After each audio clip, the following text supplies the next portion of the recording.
Reka twaramuze tubifuriza ikaze muri Bujumbura TV tubifuriza amahoro n'umunezero mutumbere hose ini plus 257 ini Buja Flavor kuri mikoro kumenya nyene big ngatwe na Scott kuri kamera twaje gutembera ngaho twasanze umuririmbyi mutakuriyana ariwe bien FREEMA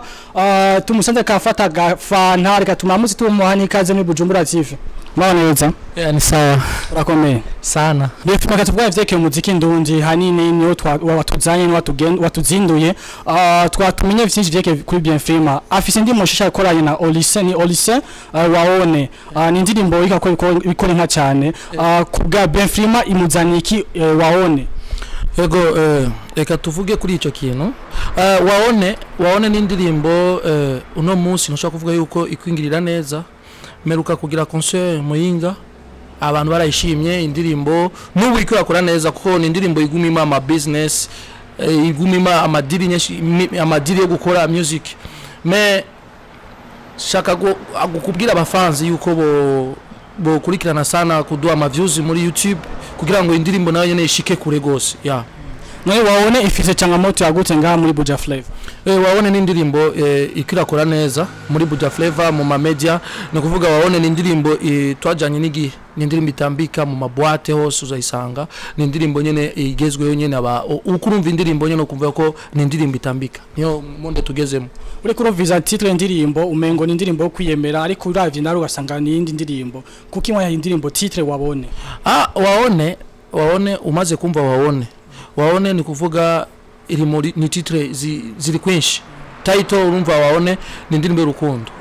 ushaka kubwira umusheri wawe ngo abantu babone canke ukurumva waone tushaka kuyibona nyene kugira ngo ubone ibi bintu nibiki ego waone ni indirimbo y'urukundo vraiment je kubganje munsi nk'ivyumva nkibona titre ya mbere navuga ati ino ndirimbo waone yani watuone kubwira babone yuko dukora cha tugize iki mugabo kashusanga indirimbo y'urukundo ariko hanini mwashize kuvuga iki mu iyo ndirimbo indirimbo ni ijanye n'urukundo gute amuri kumwe n'umusheri wawe ushaka kuba muri alaise ahantu uno munsi komati je no munsi shaka ko abantu batubona batureke kwinyegeza ibintu by'urukundo ugatwara umusheri wawe club ukamwegeta no munsi tamba reka ibintu byo kwinyegeza ibintu nk'ivyo nyene nivyo biri muri indirimbo twaririmbye ibintu by'urukundo nyene ya Olise na bien FREEMA bahuye gute Olise n'umugenzi niyo twatanguranye music kera Olsentane twatangura umuziki kera uvuga indirimbo ya mbere yitwa Nimekusamini ya kabiri sinzigira nkubabaza indirimbo Black G geze nawe gukora bo Olsen twavanye kure nabo ya kugira amarimbo na bien FREEMA bisabye iki hasabye kugira ngo dukorane indirimbo na Olsen canke kugira ngo murinje wose akora indirimbo na bien FREEMA hasabye iki yego bo ubu gukora indirimbo n'umuntu ubanza kwanza kuraba kwanza test kugira umuntu ko afise test kugira umuntu me dukoranye collabo je nawe yo collabo yoshika he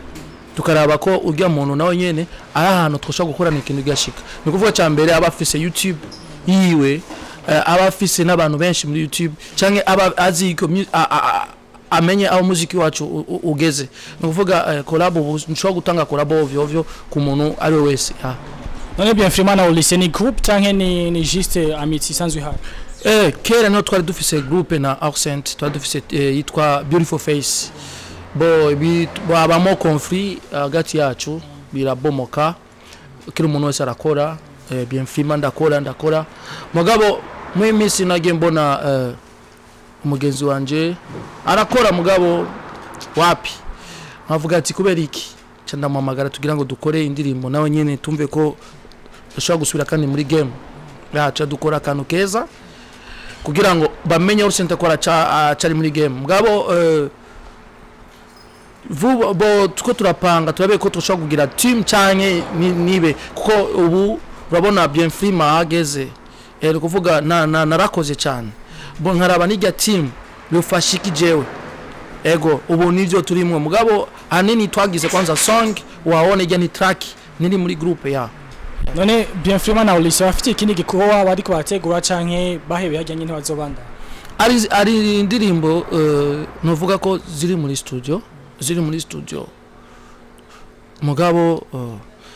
gusora indirimbo naje kumba afise indirimbo ziwanje shasha nk'ubu wabonye ko nasoye waone ndafise indirimbo ziri muri production n'izindi ziri kwa producteur narajeje gukorana n'amasanamu no kuvuga inyuma ya waone aba fans bazosubira kuronka akani karimbo gashasha uvuga karimbo gashasha kazoshobora gusohoka nako inyuma ya waone mugabo ni kuvuga ati ibintu byose bigenda tap par tap ni kuvuga barindire bazoronka mugabo kwera ibikorwa byinshi biratunanira kure indirimbo nk'ubu waone yari fise time yayo yararekuwe ni kuvuga ni ari izindi ndirimbo zikenewe kurekurwa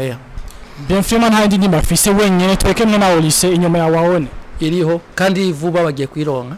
amasalamu n'ama audio canke ni amasalamu gusa Zama audio gusa je kuri je Bien FREEMA ikintu cha audio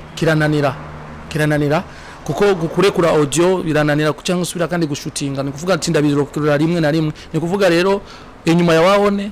abafanzi bagume hafi na YouTube yanje bashaka kubona kindi kintu gishasha gisose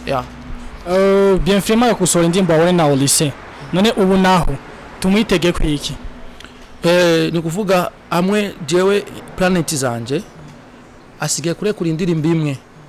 ego izindi ni collabo vraiment na zibiri z'abaririmbyi biwacu nyene nga bakomeye ni kuvuga inyuma yi track inzore kura yiwanje azoca kurikira ama collabo ari post ya wigeze postinga uvuga ko ufise collabo kirungishasha na Fizzo na Big Fizzo iyo post byahereye he ivyo collabo vyamwe nawe okay urabona ari ingorane yaciye hagati entre yaje na Big Fizzo bivanye na posti y'indirimbo nigeze kupostinga qu'est-ce qu'il y a niho twari dufitanye project na Fizzo mugabo byaciye bizana ingorane kuko ijya ndirimbo qu'est-ce qu'il y a narayanse je kubwiwanye na postinze vuga ati ijya ndirimbo nayo nashimye mugabo byazanye induru je na Fariaz amo dushika dushwanira muri 565 mu bwiza bo ni ibintu byaciyemo mugabo sinzi ko bizosubira uko Fizzo turamuba bo namba byarashise kuri jewe bo nibaza niho ibikorwa hariho ma project yacihagarara gatoya mugabo niho navuze ati ara collabo zibiri nakoze n'abarinzi biwacu kandi vuba inyuma y'indirimbo nzere kure yanje je nyene azoca kurikira amakolabo ariko Bien FREEMA naguciye mu gatoyi muri post yabavuga yuko Big Fizzo mwamaze gukora atari projet hari mwamaze gukora sike gusa kuyisohora none ivyo byabaye mu nyuma cyangwa hacabiki bo nizo nakubwiye ko ari ingorane yaciye iyo ngorane yaciye kandi ni ingorane ndende cyane niyo project kigwa muri studio bace muyita mwace mwitura habaye nivyo rero sho kubivugira ngaha muzobona gusa ama surprise ni kuvuga hajya ikintu ciza nushobora kukivuga mugabo abafansi bareme